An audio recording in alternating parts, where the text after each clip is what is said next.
لوگ بہکائیں گے یہ بزدل ہیں، یہ تو صرف چکنی چکنی باتیں کرتے ہیں، اتحاد کی بات کرتے ہیں۔ آپ ایسی باتوں سے گمراہ نہ ہوئیے۔ آپ دیکھ رہے ہیں یہ جو آپ کے قائدین ہیں، لیکن ضرورت پڑی تو یہ کفن پہن کر بھی آئیں گے۔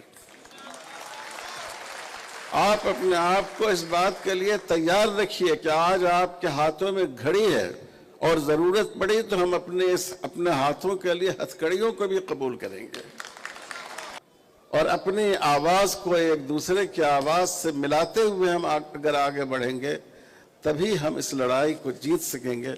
آپ یہ مت سمجھیے کہ اس اجلاس پر یہ بورڈ کا یہ پروگرام ختم ہو گیا۔ یہ لمبی لڑائی ہے، اس کو دور تک لڑنا ہے اور دیر تک لڑنا ہے اور مل جل کر لڑنا ہے۔ جب مسلم پرسنل لاء بورڈ آپ کو جو پیغام دے اس پیغام پر آپ لبیک کہیے۔ بسم اللہ الرحمن الرحیم، نحمدہ ونصلی علی رسولہ الکریم۔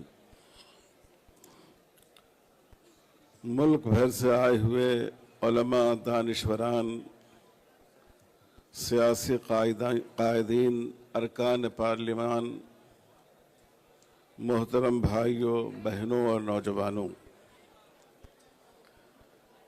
یہ آپ کی ثابت قدمی کی دلیل ہے کہ 10 بجے سے آپ حضرات یہاں بیٹھے ہوئے ہیں، گویا 5 گھنٹے سے آپ اس حال میں موجود ہیں۔ اللہ تعالیٰ آپ کی ثابت قدمی کو قائم رکھے، اور جب تک ہم اپنی منزل پر پہنچ نہیں جائیں اپنے آپ کو ثابت قدم رکھیں۔ میرے بھائیوں، اب وقت نہیں ہے، اور سچی بات یہ ہے کہ وقت کی ضرورت بھی نہیں ہے۔ ساری ضروری باتیں بحمد اللہ آ چکی ہیں۔ اخیر میں چاہتا ہوں All India Muslim Personal Law Board کی طرف سے، بورڈ کے جو ذمہ داران یہاں بیٹھے ہیں ان ذمہ داروں کی طرف سے، اور جو دانشوران یہاں شہنشی پر آپ کی رہنمائی کے لیے آئے ہیں، ان کی طرف سے آپ کے لیے بہت ہی مختصر پیغام میں آپ کو دوں۔ پہلا پیغام یہ ہے، یہاں سے نکلنے کے بعد جیسا کہ ہمارے بعض دوستوں نے کہا، یہ کیا ہنگامہ ہو رہا ہے؟ کھانے کی تقسیم وغیرہ شروع ہوئی ہے کیا؟ جی، بہت سے دوستوں نے یہاں آپ سے کہا، بہت صحیح کہا، اگر اس ملک میں 80% غیر مسلم بھائیوں کو مانا جائے اور 20% مسلم کمیونٹی کو مانا جائے تو ہر مسلمان اگر 4 اپنے ہندو بھائیوں کو اپنا موقف سمجھائے اور وقف کے بارے میں بتائے تو پورا ملک آپ کی بات سے واقف ہو سکے گا اور انشاءاللہ آپ کی بات سے اتفاق کر سکے گا۔ سب لوگ یہاں سے یہ ارادہ کر کے اٹھیے، مرد ہوں، عورتیں ہوں، بڑے ہوں، جوان ہوں، کہ ہم میں سے ہر آدمی کم سے کم 4 افراد کو اس قانون کی حقیقت کے بارے میں سمجھائیں گے اور ان کی غلط فہمیوں کو دور کریں گے۔ حکومت یہ غلط فہمی پیدا کر رہی ہے کہ مسلمان کہتا ہے، وقف کا قانون کہتا ہے کہ جہاں وہ ہاتھ ڈال دے وہ وقف ہو جائے۔ آپ ان سے کہیے کہ ہمارے یہاں وقف کی بنیاد یہ ہے کہ انسان جس چیز کا مالک ہو اسی کو وقف کر سکتا ہے، جس چیز کا مالک نہیں ہو اس کا وقف وہ کر ہی نہیں سکتا ہے۔ تو اس لیے یہ نرا پروپیگنڈا ہے کہ جہاں پر وقف بورڈ ہاتھ ڈالتا ہے وہ وقف کہلاتی ہے وہ چیز۔ دوسری بات بار بار یہ کہی جا رہی ہے کہ اس قانون کا مقصد وقف کا پروٹیکشن ہے، اس کی حفاظت ہے۔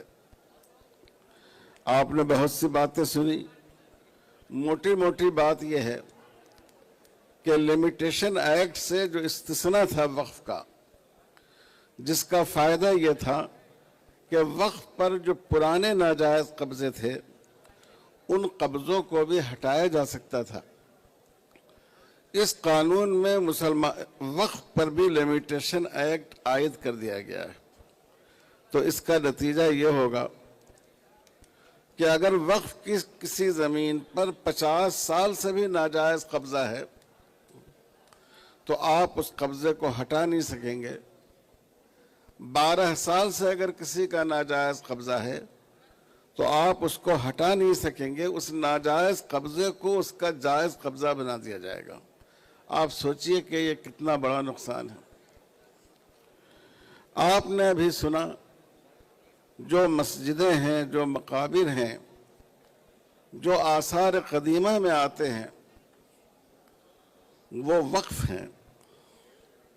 اب اس کا نتیجہ یہ ہوگا کہ آثار قدیمہ کی تمام مسجدیں، ہمارے ملک کی بڑی بڑی مسجدیں جن کو دیکھنے کے لیے لوگ دنیا کے گوشے گوشے سے آتے ہیں، یہ سب وقف کے دائرے سے نکل جائیں گی۔ اور اگر خدا نخواستہ کبھی کوئی پاگل حکومت آئی جیسی حکومت اس وقت ہے اور اس نے آپ پر پابندی لگا دی کہ یہ مسجد وقف کے دائرے میں نہیں آتی ہے، آپ اس میں نماز نہیں پڑھ سکتے ہیں، تو آپ نماز نہیں پڑھ سکیں گے۔ تو یہ کہنا کہ یہ قانون وقف کی حفاظت کے لیے ہے، بالکل دھوکہ اور غلط ہے۔ تیسری بات یہ کہی جا رہی ہے کہ اس کا تعلق انتظام سے ہے، مذہب سے نہیں ہے، یہ بھی بالکل جھوٹ ہے۔ اسی قانون میں یہ بات کہی گئی کہ جب تک 5 سال سے پریکٹسنگ مسلمان نہ ہو، عملی مسلمان نہ ہو، اس وقت تک اس کا وقف کرنا معتبر نہیں ہوگا۔ اگر وقف کا تعلق مذہب سے نہیں ہوتا تو یہ عملی مسلمان ہونے کی شرط آپ نے کیوں لگائی؟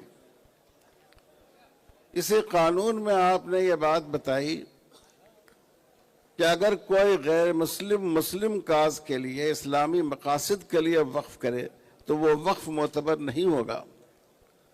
اگر اس قانون کا مذہب سے کوئی تعلق نہیں ہوتا تو وقف کرنے والے کے لیے مسلمان ہونے کی شرط لگانا جو بالکل بیجا شرط ہے، اور انسان کی جو ذاتی آزادی ہے، شخصی آزادی ہے، اس پر حملہ کرنا ہے، یہ آپ نے اس قانون میں کیوں رکھا؟ کہا جاتا ہے کہ اس وقت قانون 2025 کا مقصد غریبوں کی مدد کرنا ہے۔ جیسا کہ ہمارے بعض دوستوں نے کہا، ان سے پوچھئے کہ اس قانون کی کوئی دفعہ ایسی بتائیے جو غریبوں کی مدد کو بتاتی ہو۔ ہم آپ کو بتاتے ہیں کہ وقف کیسے غریبوں کی مدد کے لیے۔ مسجدیں وقف ہیں، اس میں ایک دولت مند شخص کو نماز پڑھنے کا جتنا حق ہے، ایک غریب کو بھی نماز پڑھنے کا اتنا ہی حق ہے۔ عیدگاہ وقف ہے، جیسے ایک مالدار شخص اس میں عید کی نماز ادا کرے گا، ایک غریب بھی ادا کرے گا۔ قبرستان وقف ہے، جیسے ایک دولت مند شخص کو اس میں دفن کیا جائے گا، ایک غریب اور مفلس شخص کی بھی اس میں تدفین ہوگی۔ تو اگر آپ یتیم خانے وقف ہیں، مدرسے وقف ہیں، اس میں غریبوں کو ترجیحی طور پر تعلیم دی جاتی ہے، تربیت کا اور زندگی گزارنے کا موقع دیا جاتا ہے۔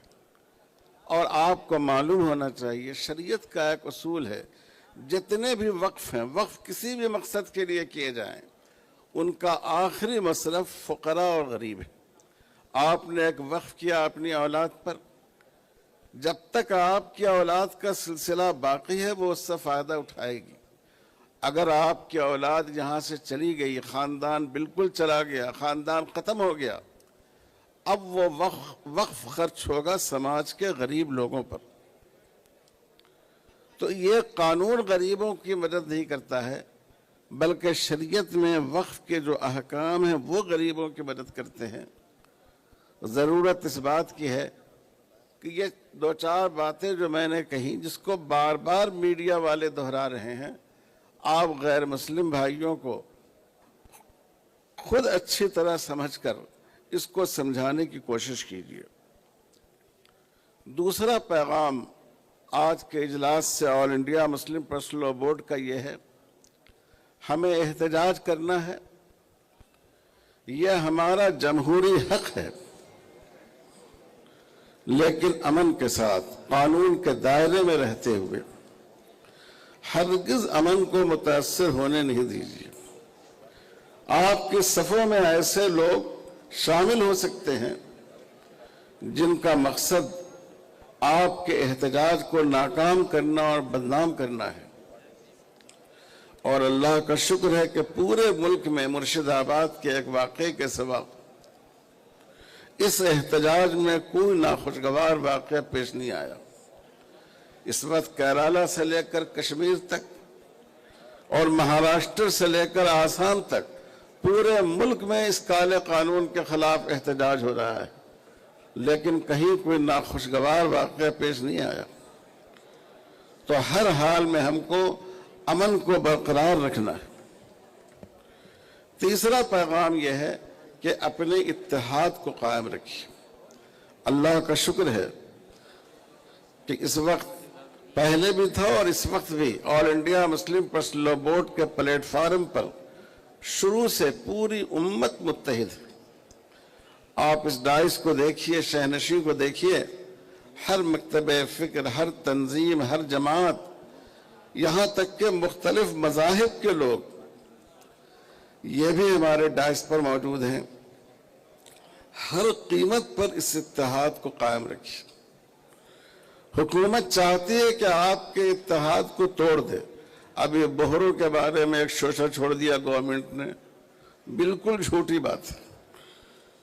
بوہرے نمائندے ہم لوگوں سے خود آ کر ملے ہیں اور انہوں نے صاف کہا کہ ہم اس قانون کی تائید میں نہیں ہیں، ہم صرف یہ چاہتے ہیں کہ چونکہ ہمارے مسلک میں وقف قائم کرنے کا اور وقف کے خرچ کرنے کا الگ رول ہوتا ہے، اس لیے ہمارا وقف الگ کر دیا جائے، ہم کو اس سے باہر نکال دیا جائے۔ اور ہم لوگوں نے کہا کہ ہمیں اس پر کوئی اعتراض نہیں ہے۔ اسی طرح مسلمانوں میں مالدار اور پسماندہ لوگوں کا کوئی اختلاف نہیں ہے، مسلمانوں میں اونچ نیچ کا تصور ہی نہیں ہے۔ ہمارے ہندو بھائیوں کے مندروں میں آپ بتائیے کوئی دلت وہاں کا پنڈت اور پجاری بن سکتا ہے؟